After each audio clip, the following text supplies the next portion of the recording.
If you're hearing this, then my story made it farther than I ever expected. Tell me where you're listening from.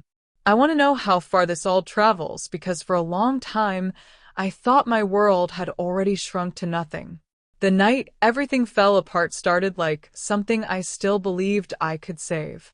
I spent 3 full days preparing for that dinner. 3 days polishing every glass until it caught the light just right. 3 days testing recipes I already knew by heart just to make sure nothing would go wrong. 3 days reminding myself that this mattered, that this wasn't just another event. This was survival. My name is Mia. I'm 67 years old, and 5 years ago, after my husband Daniel died, I built something from the wreckage of grief. A small catering business. It started quietly, cooking for neighbors, then birthdays, then weddings. Slowly, it became the only thing keeping me afloat after hospital bills drained everything we had. People said I was strong. The truth? I just didn't know how else to keep breathing. That night, 5 investors were coming to my house. 5 people who could decide whether my business lived or died. The dining room looked perfect. Soft candlelight flickered across the long oak table. The smell of roasted sea bass with lemon thyme filled the air, blending with garlic butter and warm bread. Every plate was placed with care, every napkin folded like it meant something. I wore my dark blue dress, the one that made me feel like I still had control over something, and pinned my hair up the way Daniel used to like. For a moment, standing there alone before they arrived, I allowed myself to believe. Maybe this works. Maybe I don't lose everything. At exactly 7, the doorbell rang. The first guest introduced himself as Victor Hale, a businessman I'd spoken to briefly before. Behind him stood another man, tall, silver-haired, with calm, observant eyes. And the second I saw him, something inside me stopped. "Good evening," he said. His voice. Older, deeper, but unmistakable. Ethan. 50 years disappeared in a heartbeat. He was the boy I once loved before life got complicated. Before I married Daniel. Before silence replaced everything we never said.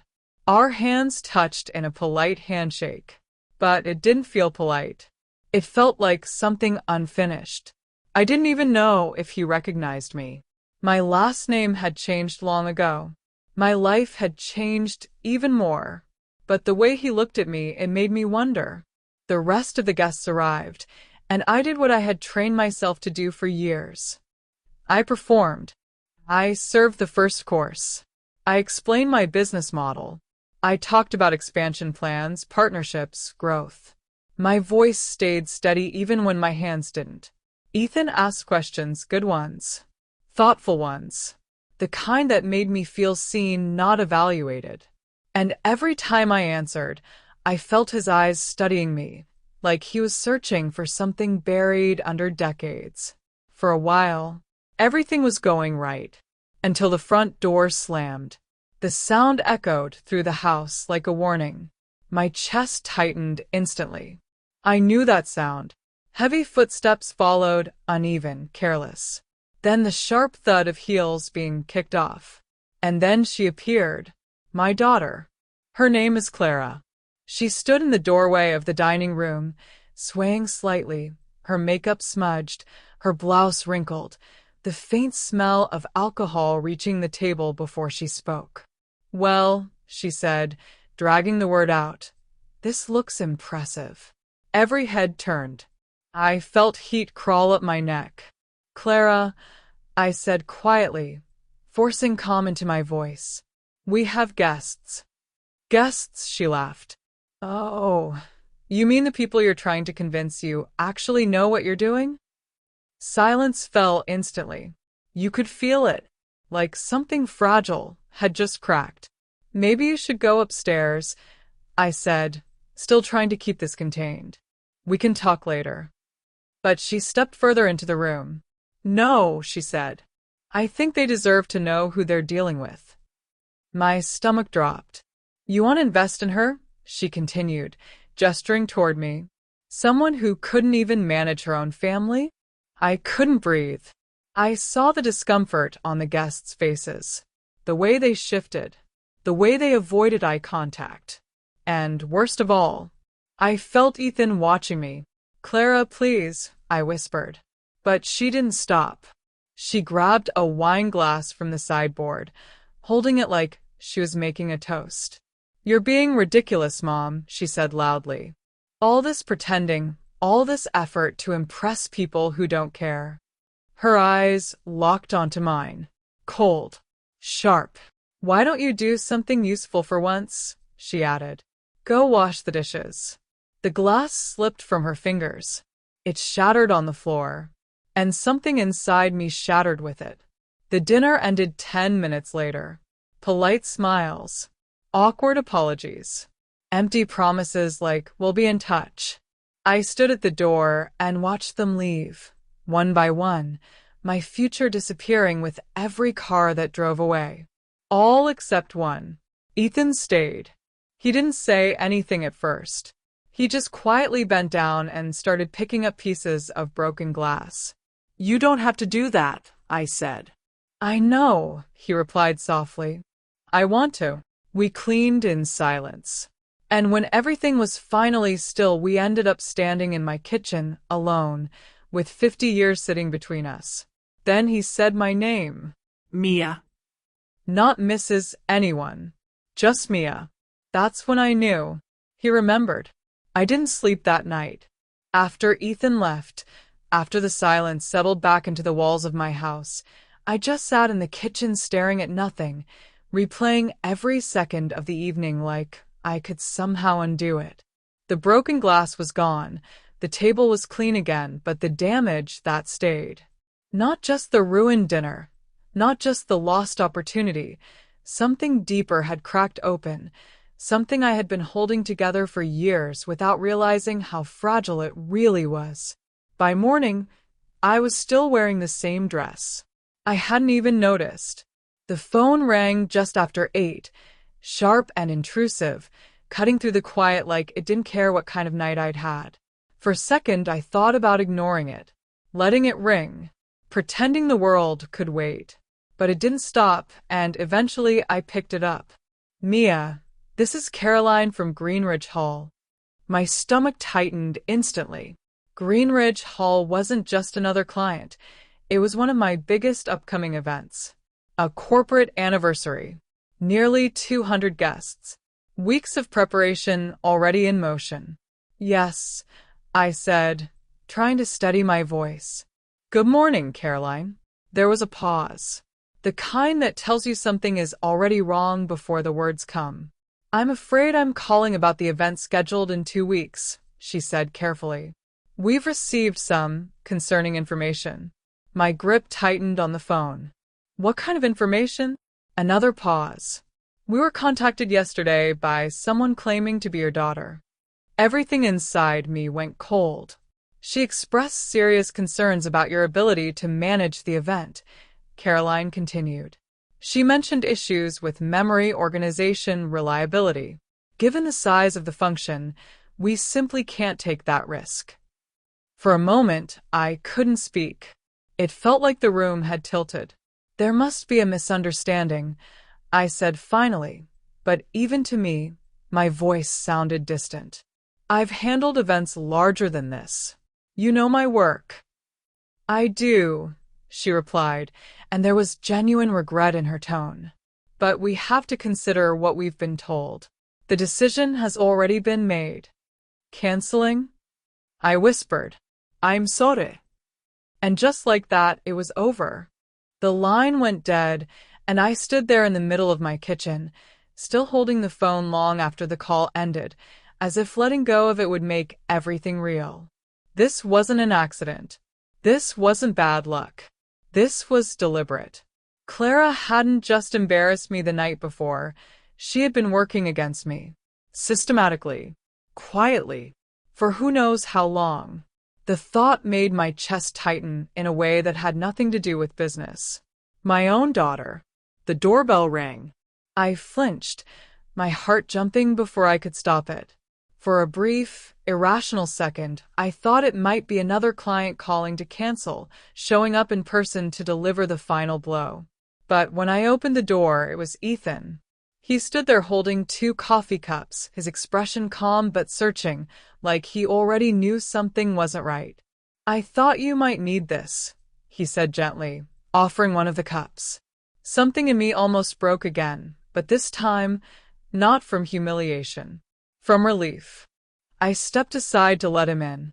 We sat at the kitchen table, the same place where everything had unraveled the night before, and I told him everything. The call, the cancellation, the things Clara had said, the pattern that was suddenly becoming impossible to ignore. He listened without interrupting. Really listened. And when I finished, he didn't rush to fix it or dismiss it. He just sat there for a moment, his jaw tightening slightly, his eyes focused in a way that made it clear he was already thinking several steps ahead. "How long?" he asked finally. "I don't know," I admitted. "Maybe months. I've been losing clients, fewer referrals. I thought it was just the market, or maybe I wasn't keeping up anymore." "You are," he said firmly. "This isn't about your ability." I let out a bitter laugh. "Then what is it about?" He didn't answer right away, but I already knew. Clara. It was always Clara. I waited until noon before confronting her. I knew her habits. Knew she wouldn't surface before then after a night like that. When I heard her footsteps on the stairs, slow, heavy, irritated, I felt something inside me shift. Not fear. Something else. Something sharper. She walked into the kitchen without looking at me, heading straight for the coffee machine like nothing had happened, like the night before was just another forgettable moment. "We need to talk," I said. "Not now," she muttered. "My head's killing me. It can't wait." She sighed dramatically, pouring coffee and adding sugar like she was performing a routine she'd perfected. "Fine." "What is it?" "The Greenridge event was canceled this morning." That got her attention. Just for a second. Then her expression smoothed out again. "That's unfortunate," she said flatly. "They said someone called them. Someone claiming to be my daughter." Silence. She set the mug down carefully. "I don't know what you're talking about," she replied. I stepped closer. "Don't lie to me." Something shifted in her eyes then. The mask cracked. "You really want the truth?" she asked. "Yes." She crossed her arms, leaning back against the counter, and for the first time that morning, she looked completely awake. "I called them," she said. The words hit harder than I expected. "And not just them." My chest tightened. "The wedding last month?" "Me." "The corporate event you lost in September?"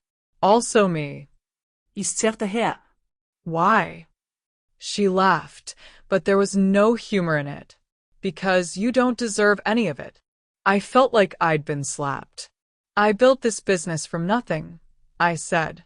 "After your father died, I—" "Exactly," she cut in sharply. "After he died." Her voice rose, years of something buried finally spilling out. "While I was falling apart, while I needed you, you buried yourself in this business. Cooking, working, pretending everything was fine."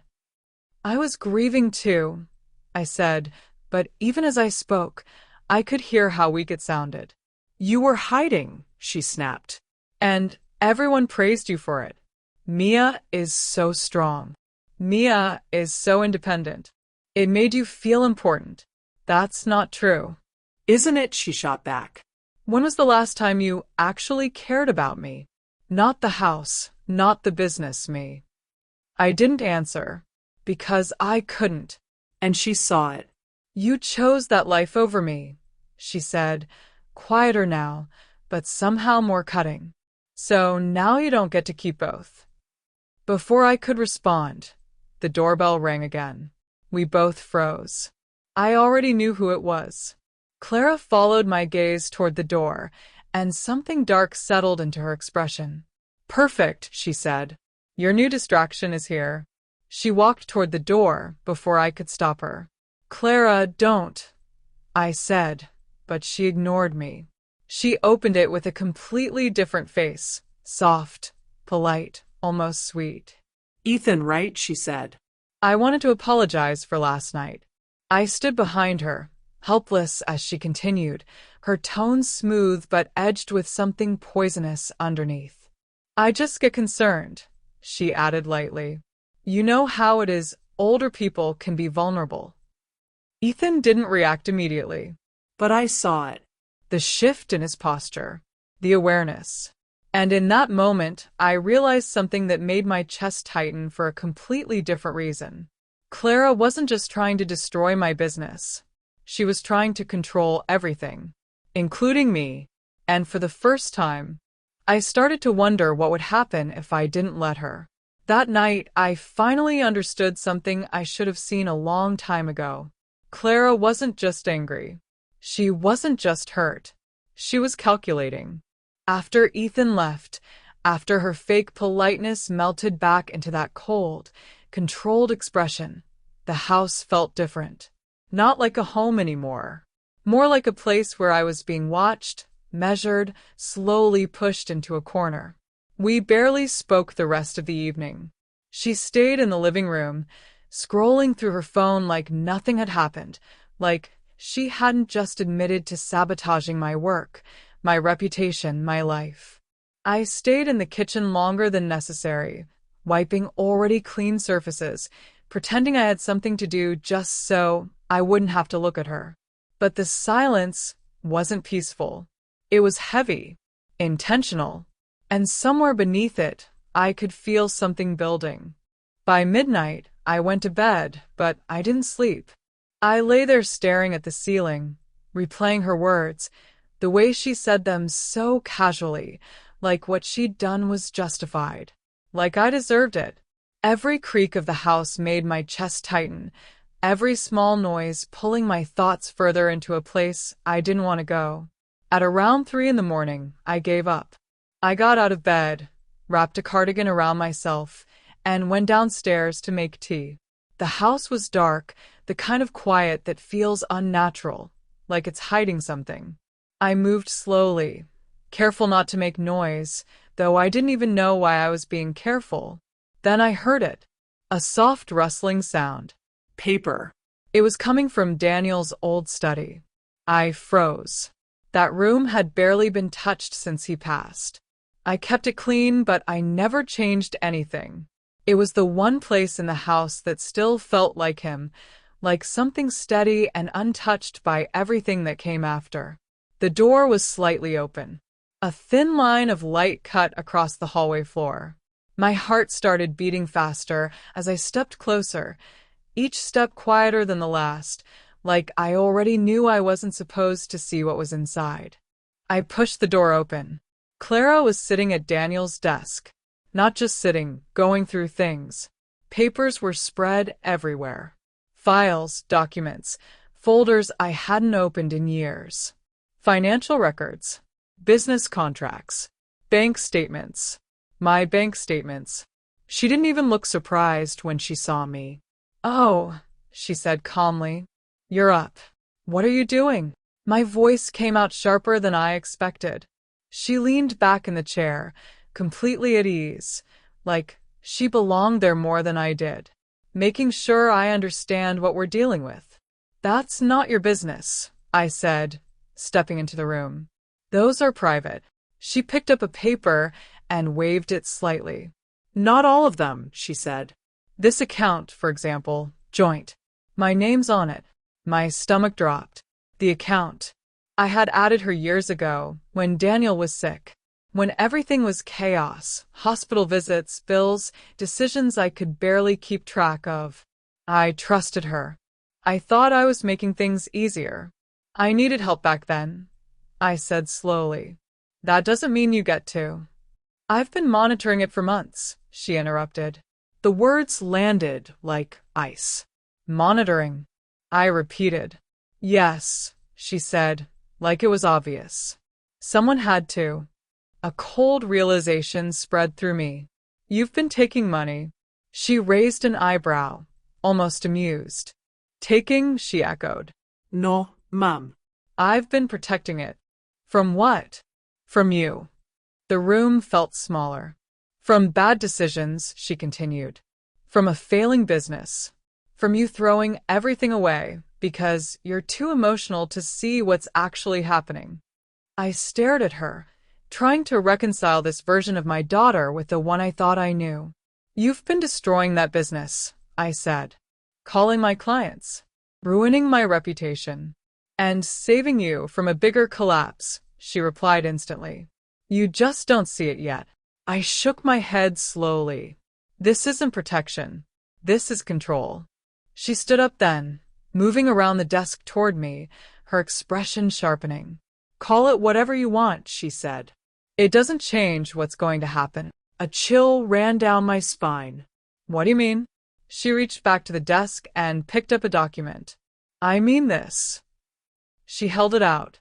I didn't even need to read the title to understand. Power of attorney.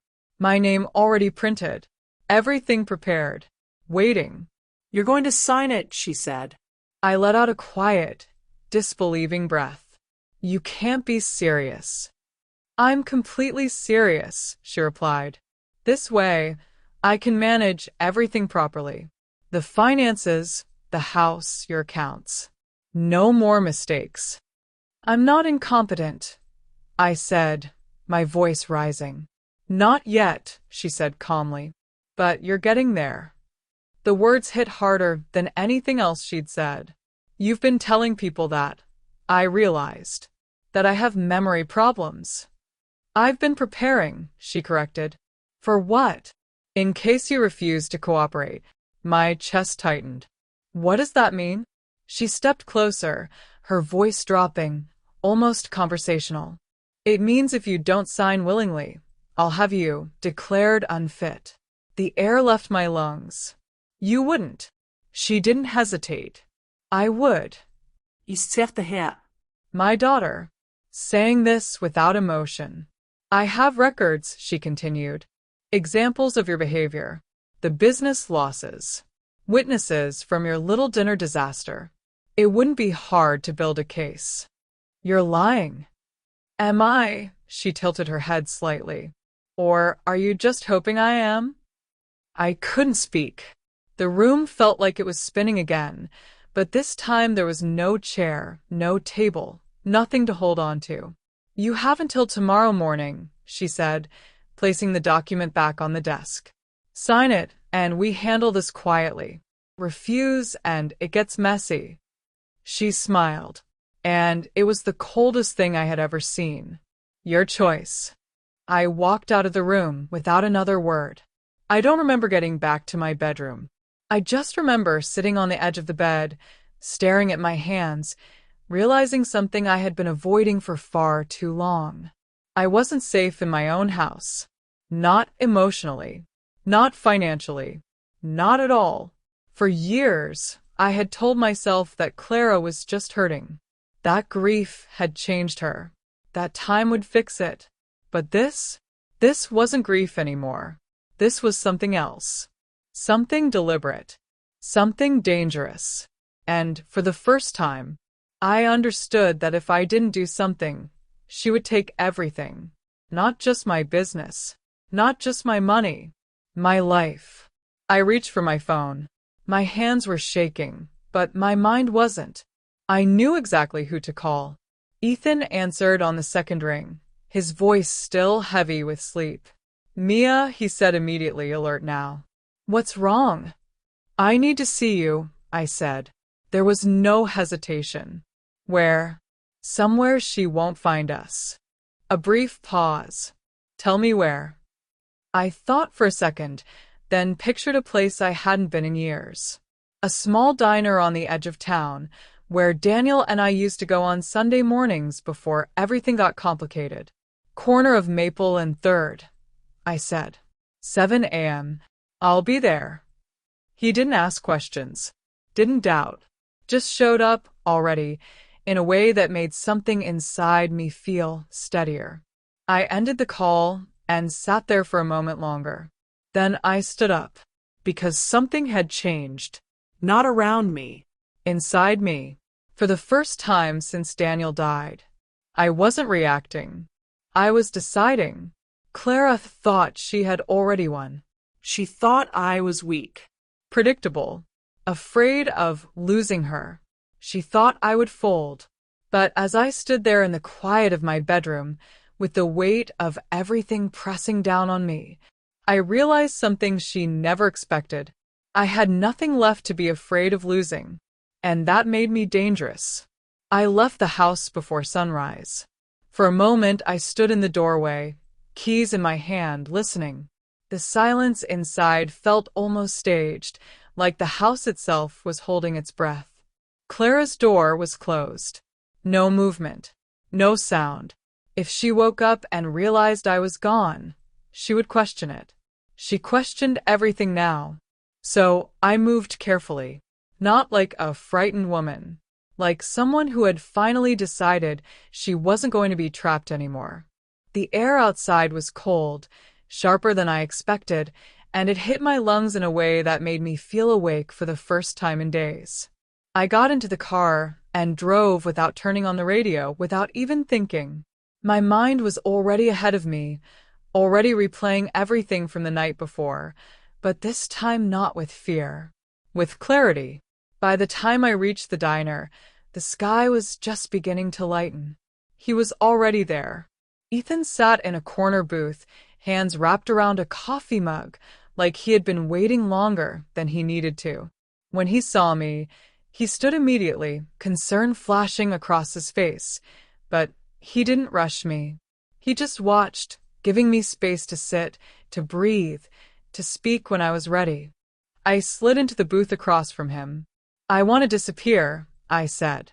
The words sounded strange out loud, but they were the truth. Not disappear like running away. Disappear like removing myself from her reach. Ethan didn't look confused. He just nodded slightly, like he understood exactly what I meant. "Tell me everything," he said. So I did. I told him about the documents, the threats, the power of attorney, the way Clara had already been building a narrative around my supposed decline, the calls she made, the money she had been moving, the plan she laid out so calmly, like she was organizing paperwork instead of taking over my life. I expected shock, anger, but what I saw instead was something more controlled, Focused. By the time I finished, his expression had changed, not softer, not harsher, just sharper. "She thinks you'll panic," he said. I did, I admitted. At first. And now. I looked at him, and for the first time in a long time, I heard my own voice clearly. "Now I think she's wrong." Something almost like a smile touched the corner of his mouth. "Good," he said, "because she is." We spent the next 3 hours planning, not talking in circles, not reacting, planning. Ethan had connections I didn't, people he trusted, lawyers, accountants, professionals who had seen situations like this before, situations where family wasn't protection, but risk. We mapped everything out, every account, every contract, every vulnerability, and slowly, piece by piece, the panic I had been carrying turned into something else. Strategy. "She's already made a mistake," Ethan said at one point. "What mistake?" "She showed you her hand too early." I leaned back slightly, processing that. "If she really believed you were weak," he continued, "she wouldn't have rushed you. She would have taken control quietly. Instead, she forced you into a corner. And now you know exactly what she's trying to do." That changed everything. Because he was right. Clara thought she was controlling the situation, but she had revealed it instead. By the time we left the diner, everything was in motion. Appointments scheduled, documents being prepared, legal safeguards already beginning to form around what she thought she could take. I didn't feel scared walking back into the house. I felt calm. Clara was in the kitchen when I returned, exactly where I expected her to be. The papers were already laid out on the table, neat, organized, waiting. She looked up as I walked in, studying my face carefully. You went out early, she said. Couldn't sleep, I replied, hanging my keys up. Needed some air. She watched me for a second longer, then nodded slightly, like she had already decided what that meant. Have you made your decision? I moved slowly, deliberately, pouring coffee, taking my time, letting her wait just long enough. I've been thinking about what you said, I answered. Her posture shifted almost instantly, satisfied. I know this isn't easy, she said, her tone softening into something almost convincing. But it's the right thing to do. I let my shoulders drop slightly, letting a hint of uncertainty show. Maybe you're right, I said quietly. That was all she needed. I saw it in her eyes. Victory. I'll sign, I added. She didn't even try to hide the relief. Good, she said, picking up the pen. That's the smart choice. But not today, I continued. The pen paused in her hand. I need a few days, I said, to organize things, close accounts properly. Informe client. I don't want everything to fall apart overnight. She studied me again, Carefully. suspicious for just a second, but then she nodded. That's reasonable, she said. As long as you understand, no more contact with Ethan. I met her gaze. I understand. Elite. And for the first time in my life, I didn't feel guilty about it. The next week was the strangest performance of my life. I became exactly who Clara expected me to be. Slower. Quieter. Uncertain. I asked her opinion on small things. Let her guide decisions. Let her believe she was stepping into control naturally, like everything was unfolding the way she had planned. She watched everything. My calls, my emails, my movements. But what she didn't realize was that she was watching a version of me that no longer existed. Because behind the scenes, everything was changing. The business wasn't being closed. It was being transferred, rebuilt under a new structure, legally separate, protected, out of her reach. The clients she had turned against me were being contacted again, carefully, professionally, with the truth, not drama, not accusations, just facts. And one by one they came back. The accounts she thought she had access to were being moved, restructured, secured. The joint account? Closed. Legally. Properly. Without her knowing until it was already done. Even a house, something I thought might be vulnerable, turned out to be the one thing she couldn't touch. The ownership structure Daniel had insisted on years ago protected it completely. For the first time since this started, I wasn't losing anything. I was taking it back. By the end of the week, everything was ready. Every document, every safeguard, every move. And Clara still believed she was winning. Friday morning, she sat me down at the kitchen table. The papers were in front of me again, the pen placed carefully beside them. Are you ready? She asked. I looked down at the document, then back at her, and for the first time all week, I didn't pretend. No, I said. The word landed heavier than anything else in the room. Her expression froze. What? I've changed my mind. The silence that followed wasn't confusion. It was shock. Real, unfiltered shock. I'm not signing anything, I continued, my voice steady now, clear in a way it hadn't been in years. Her face shifted. Slowly. From disbelief to anger. And in that moment I knew. The game she thought she was playing, she had already lost. For a second after I said it, Clara didn't move. It was like the entire room had frozen around us. The ticking clock on the wall, the faint hum of the refrigerator, even the air itself felt still. The only thing that changed was her face. That calm, controlled expression she had been wearing all week cracked. What did you just say? She asked slowly. I didn't look away. I said I'm not signing anything. The words felt different now. Not heavy, not forced. Just true. Her fingers tightened around the pen. You don't mean that, she said. You're just nervous. That's normal. I'm not nervous. Now she stood up. Fast. The chair scraped against the floor, sharp and loud, but I didn't flinch. Mia, she said, dropping the soft tone completely, we've already discussed this. No, y replica calmly. You explained what you wanted. I never agreed to it. Her eyes narrowed. You said you would. I said I needed time. That wasn't. She stopped herself, exhaling sharply, recalculating. Fine. Then, let's be clear now. Without this, you're going to lose everything. I almost smiled. Too late for that warning, I said quietly. Something in my voice made her pause. What is that supposed to mean? She asked. Instead of answering right away, I walked past her into the living room and opened the drawer of the side cabinet. My hands didn't shake this time. I pulled out a folder. Not thick, not dramatic, just enough.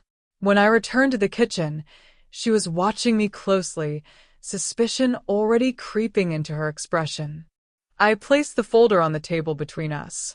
What's that? She asked. Reality, I said. She didn't like that. I opened it slowly.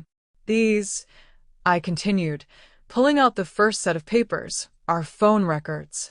Her expression didn't change at first, but I saw it.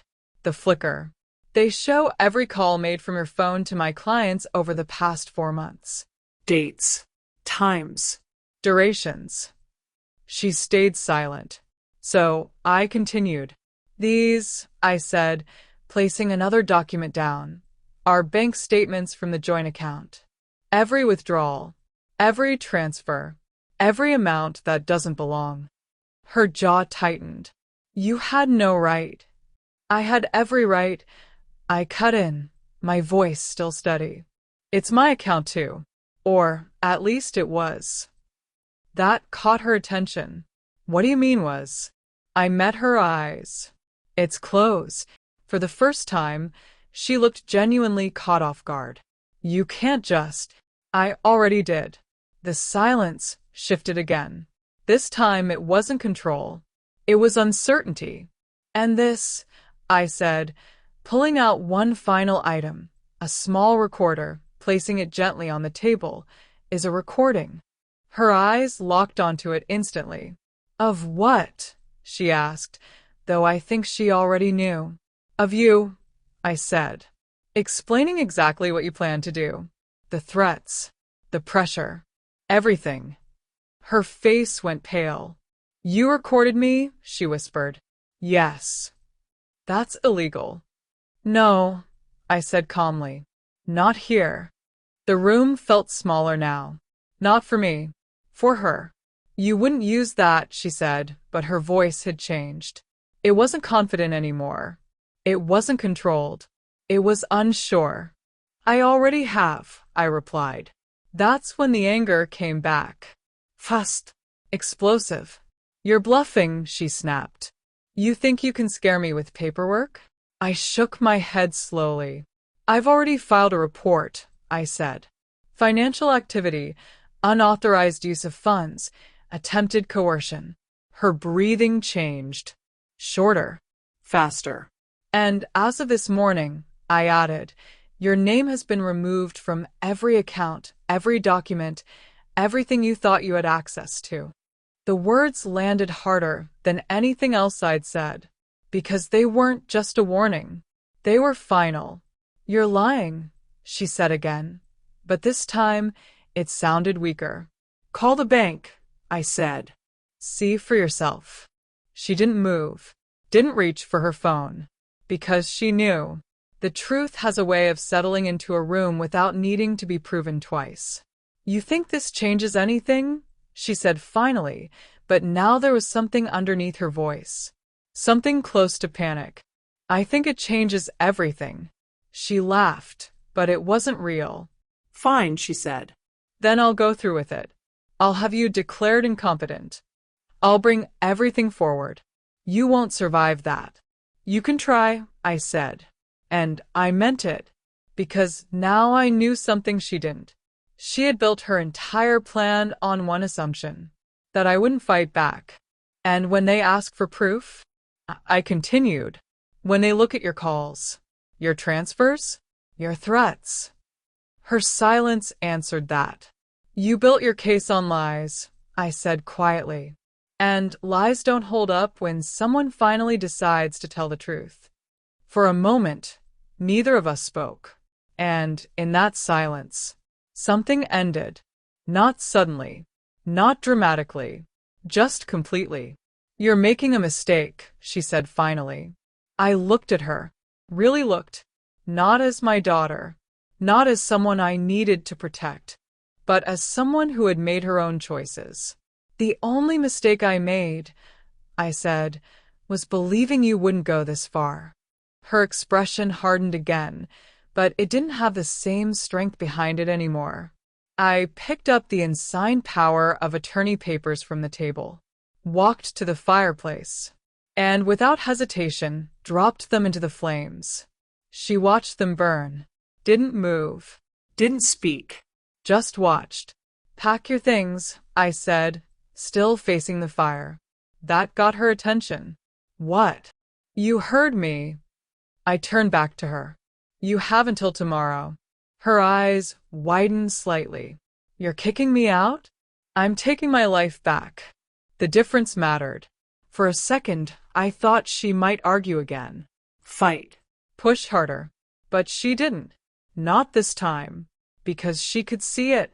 Whatever version of me she had been controlling Was gone. that night, the house was quiet again. But this time it wasn't heavy. It wasn't suffocating. It felt clear. Empty in a way that didn't hurt. The next morning, her room was half-packed. She moved through the house without speaking, without looking at me. No more manipulation. No more performance. Just distance. By the afternoon, she was gone. No would-be.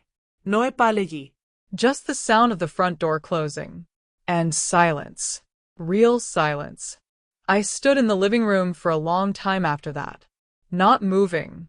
Not thinking. Just standing there. And then, slowly, something settled inside me. Not relief. Not exactly. Something deeper. Freedom. For the first time in years. I wasn't waiting for something to fall apart. Because this time, I had chosen the ending. 6 months later, I stood in a kitchen that didn't feel like survival. It felt like something I had actually chosen.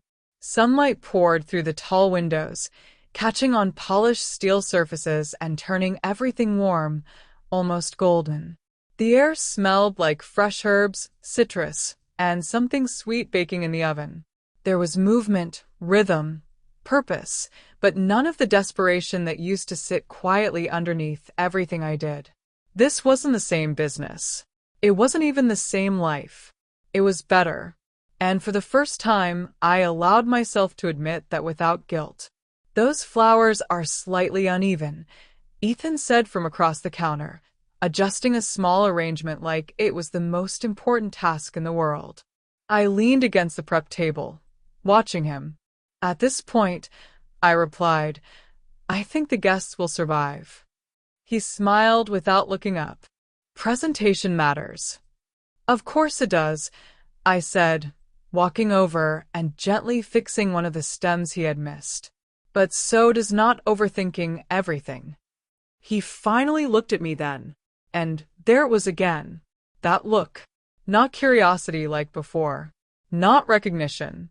Something steadier. Something certain. You seem different, he said. I am different, I answered. And I didn't have to explain it, because he had seen it happen. The business, now called Second Table Catering, was thriving in a way I never imagined possible. What started as damage control had turned into something stronger. Clients who had walked away came back, not out of obligation, but because they understood what had actually happened. New ones followed, drawn not just by the food, but by the story. I didn't advertise it. I didn't need to. People talk. And sometimes the truth spreads faster than anything else.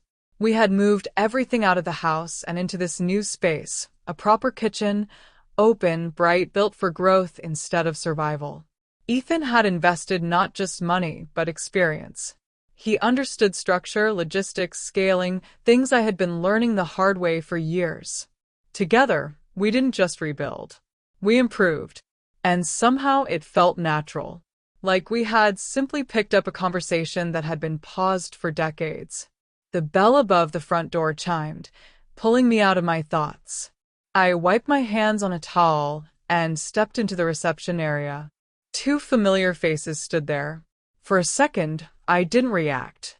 Not because I didn't recognize them, but because I remembered exactly how things ended. Mia, the woman said gently. I hope we're not interrupting. I shook my head slowly. No. Not at all. They stepped inside, both of them looking slightly unsure, like they didn't quite know how this would go. We wanted to speak with you, the man said. About the anniversary event we canceled. I nodded once. I remember. His expression tightened slightly. We didn't know the full situation at the time. We made a decision based on misinformation. That's one way to put it, I said calmly. There was no bitterness in my voice, and that surprised even me. We'd like to make it right, the woman added quickly. If you're willing. I looked at them for a moment. 6 months ago, this conversation would have felt completely different. I would have been desperate to get the contract back, to prove something, to fix what had been taken. Now? I wasn't desperate. I was deciding. When is the event? I asked. Next month, she said. Same size. Same plan, if possible. I glanced back toward the kitchen, where Ethan stood just within view, watching quietly, not interfering, just present. Then I looked back at them. We can do it, I said. The relief on their faces was immediate. Thank you, the man said. Truly. We discussed details briefly, set a time for a full planning meeting, and then they left, gratitude lingering behind them like something they weren't sure how to fully express. When I returned to the kitchen, Ethan raised an eyebrow. No hesitation, he asked. I shrugged lightly. I don't need to prove anything anymore, I said. That makes decisions easier. He nodded slowly. I like this version of you. So do I. We worked in comfortable silence after that, moving around each other without thinking, like we had been doing this together for years instead of months. It was during that quiet that he spoke again. I have something to ask you. I looked up. Something in his tone was different, more deliberate. He reached into his pocket, and suddenly I understood. Mia, he said, stepping closer, I loved you when we were young. I never really stopped. My breath caught. I think life gave us a second chance, he continued, and I don't want to waste it. He opened the small box.